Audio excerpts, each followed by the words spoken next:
ఒకసారి నేను వెనుతిరిగి చూసా, నే నడిచిన మార్గములోన అడుగుల గురుతులను. ఆ గురుతులు తెలిపే కథలన్నీ విన్నా, నా గతమును కనులారా ఒక మారు చూసా.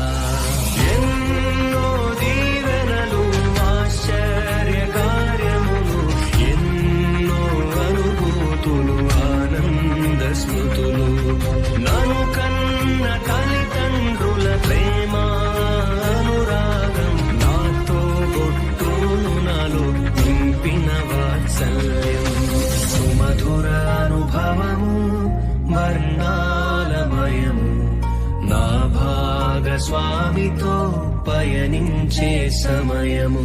ప్రతి ఉదయం నవ్వు, శ్రమలున్నా తృప్తి, ఇది నా జీవితం.